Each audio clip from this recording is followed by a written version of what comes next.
हजरत आदम अलैहिस्सलाम 960 साल जिंदा रहे। उनकी उम्र 2000 साल थी, लेकिन कम कर दी गई। अबू हुरैरा रज़ियल्लाहु ताला अन्हु बयान करते हैं कि रसूलुल्लाह सल्लल्लाहु अलैहि वसल्लम ने फरमाया, जब अल्लाह ने आदम अलैहिस्सलाम को पैदा फरमाया तो उनकी पीठ पर हाथ फेरा। इस तरह कयामत तक जितने इंसान पैदा होने वाले थे उनकी रूहें वजूद में आ गईं। फिर हर इंसान की आंखों के दरमियान एक नूर रखकर आदम अलैहिस्सलाम के सामने पेश किया। उन्होंने पूछा, या अल्लाह ये कौन है? अल्लाह ने फरमाया, ये तेरी औलाद है। उनमें से एक की पेशानी की चमक आदम अलैहिस्सलाम को बहुत अच्छी लगी। उन्होंने पूछा, या अल्लाह ये कौन है? जवाब मिला, ये तेरी औलाद में से बहुत दूर जाकर है।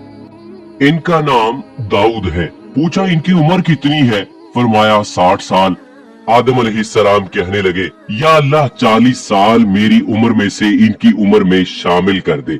इस सिलसिले में दूसरी रिवायत यूं आई है, जब आदम अलैहिस्सलाम की रूह कब्ज करने के लिए फरिश्ते आए तो वो कहने लगे, मेरी उम्र में तो अभी 40 साल बाकी है।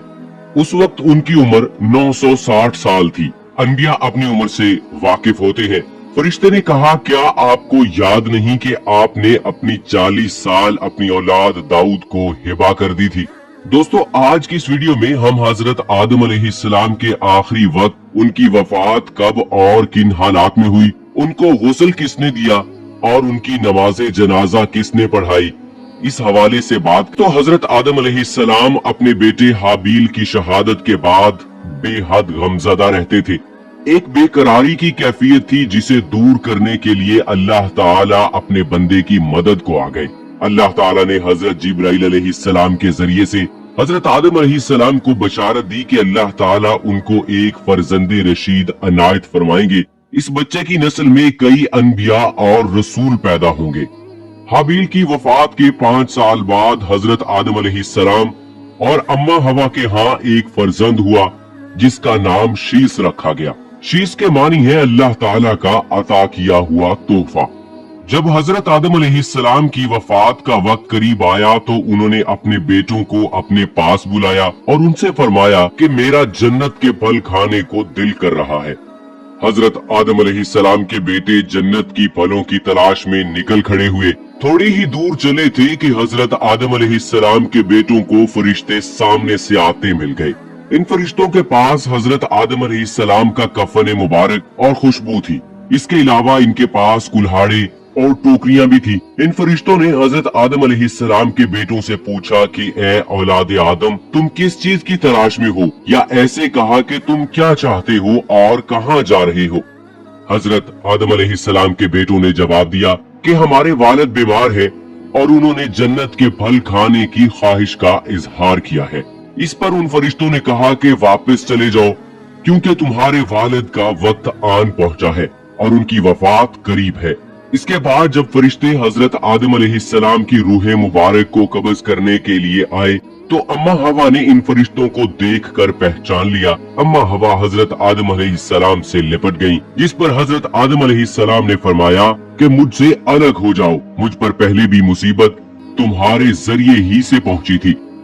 मुझे मेरे रब के फरिश्तों के साथ रहने दो। इसके बाद फरिश्तों ने हजरत आदम अलैहिस्सलाम की रूह मुबारक को कब्ज किया। आप अलैहिस्सलाम के जिस्म अतहर को गुस्ल दिया, आपको कफन पहनाया गया, खुशबू लगाई गई। इसके बाद आप अलैहिस्सलाम की लहद मुबारक को तैयार किया गया। आपकी नमाज़े जनाजा अदा की गई, जो कि रिवायत में आता है कि हजरत जिब्राइल अलैहिस्सलाम ने पढ़ाई। इसके बाद हजरत आदम अलैहिस्सलाम को कब्र में उतार कर ऊपर से मिट्टी डाल दी गई। आखिर में फरिश्तों ने हजरत आदम अलैहिस्सलाम के बेटों से कहा कि ए आदम के बेटों, तुम्हारे लिए यही तरीका है, यानी कि मुर्दे की तदफीन का। हजरत अबी बिन काब रज़ियल्लाहु ताला अन्हु से रिवायत है कि नबी करीम सल्लल्लाहु अलैहि वसल्लम ने फरमाया कि जब हजरत आदम अलैहिस्सलाम का इंतकाल हुआ तो फरिश्तों ने उन्हें ताक अदद पानी से गुस्ल दिया और उनकी तदफीन की, और फिर कहा कि आदम की औलाद में ये आदम की सुन्नत है। हजरत आदम अलैहिस्सलाम की तदफीन कहाँ की गई, इस बारे में इख्तलाफात पाए जाते हैं। कुछ रिवायात में हजरत आदम अलैहिस्सलाम की तदफीन की जगह श्रीलंका लिखी गई है, कुछ में जबले अबी कबीस, कुछ में सऊदी अरब में मस्जिद खरीफ के सहन या अंदर, और कुछ में इराक। एक रिवायत ये भी है कि जब हजरत नूह अलैहिस्सलाम के जमाने में तूफान आया तो हजरत नूह अलैहिस्सलाम ने हजरत आदम अलैहिस्सलाम और अम्मा हवा की मैयतों को एक ताबूत में डालकर कश्ती में रख लिया था और तूफान के खत्म होने के बाद बैतुल मुकद्दस के इलाके में दफन कर दिया था। हजरत आदम अलैहिस्सलाम ने अपनी वफात से पहले हजरत शीस अलैहिस्सलाम को अपना कायम मकाम बना दिया था। उन्होंने अपने तमाम बेटों को तलकीन की कि वो सब हजरत शीस अलैहिस्सलाम पर ईमान ले आएं और उनकी फर्मा बरदारी करें। हजरत आदम अलैहिस्सलाम के तमाम बेटों ने इस बात का इकरार किया। फिर हजरत आदम अलैहिस्सलाम के विसाल के बाद हजरत शीस अलैहिस्सलाम ने तबलीग का काम शुरू कर दिया। उस दौर में इंसानों के अंदर नाफरमानी आ चुकी थी। हजरत शीस अलैहिस्सलाम के दौर में बनी आदम के दो ग्रोह थे। एक वो था कि जो अल्लाह ताला और हजरत शीस अलैहिस्सलाम की ताईद करता था, जबकि दूसरा ग्रोह काबिल की औलाद की फर्मा बरदारी करता रहता था। हजरत शीस अलैहिस्सलाम की नसीहत पर कुछ लोग वापस राह रास्त पर भी आ गए, जबकि कई बदस्तूर नाफरमानी पर ही अड़े रहे। हजरत शीस अलैहिस्सलाम लोगों में इन बातों की तबलीग करते, पहले अल्लाह को पहचानना, नेक व बद को जानना, बादशाह या हाकिम वक्त का हुक्म मानना, माँ बाप का हक पहचानना और हुक्म मानना, लोगों से नेकी और मोहब्बत करना, गुस्से पर काबू रखना, मोहताजों मसाकीनों को सदका देना और इन पर रहम करना, गुनाहों से परहेज करना, मुसीबतों में सब्र और अल्लाह ताला का शुक्र अदा करना। हजरत शीस अलैहिस्सलाम का जब अपने रफीक आला की जानिब कूच करने का वक्त आन पहुंचा तो उन्होंने अपने बेटे अनूश के हक में वसीयत कर दी। चुनाचे नबूवत के मनसब को हजरत शीस अलैहिस्सलाम के बाद अनूश ने संभाला। अनूश के बाद ये मनसब उनके बेटे कैनन और फिर इनके बाद इनके बेटे माहील के हिस्से में आया।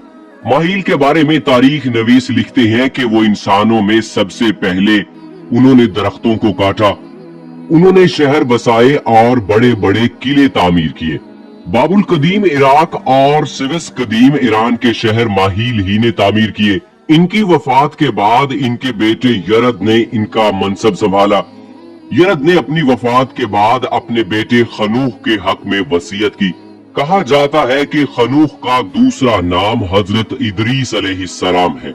हजरत आदम अलैहिस्सलाम की उम्र मुबारक 130 साल थी जब उनके यहाँ हजरत शीस अलैहिस्सलाम की विलादत हुई। हजरत आदम अलैहिस्सलाम के बाद बनी नौ इंसान हजरत शीस अलैहिस्सलाम से आगे बढ़ी। इसकी वजह यह है कि हजरत आदम अलैहिस्सलाम के दीगर बेटों से इनकी औलादों का सिलसिला ज्यादा लंबा न चल सका। तमाम अनबिया कराम भी शीस अलैहिस्सलाम ही की नस्ल में पैदा हुए। कुरान मजीद में हजरत शीस अलैहिस्सलाम का जिक्र मौजूद नहीं।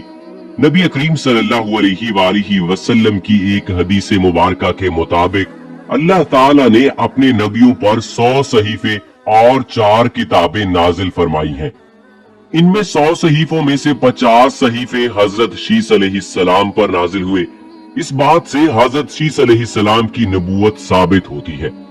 आप अल्लाह ताला के दूसरे नबी थे।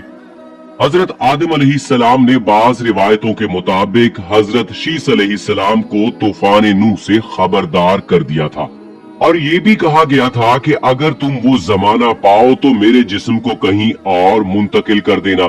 हजरत आदम अलैहिस्सलाम ने साथ ये भी फरमाया कि अगर तुम वो जमाना ना पाओ तो अपनी औलाद को इस काम की वसीयत कर देना। हजरत आदम अलैहिस्सलाम ने जन्नत में एक वक्त मुकर्रर गुजारा था जिसके अहवाल जानने में हजरत शीस अलैहिस्सलाम को बेहद दिलचस्पी हुआ करती थी। अपनी औलाद में हजरत आदम अलैहिस्सलाम को हजरत शीस अलैहिस्सलाम बेहद महबूब और अजीज थे। हर साल कई मुसलमान श्रीलंका में इस पहाड़ का रुख करते हैं जहां हजरत आदम अलैहिस्सलाम के पांव मुबारक का निशान है। इस बारे में दलील ये दी जाती है कि ये पैर का निशान एक बेहद ऊंचे और बड़ी जिसामत के शख्स का है। आम इंसान का पैर इतना बड़ा नहीं हो सकता। हजरत आदम अलैहिस्सलाम का कद 60 मीटर या 60 हाथ था। तो दोस्तों, अल्लाह ताला से दुआ करते हैं कि अल्लाह ताला हमें अपने اور اپنے نبی کریم صلی اللہ علیہ وآلہ وسلم کے بتائے ہوئے طریقوں کے مطابق زندگی گزارنے کی توفیق عطا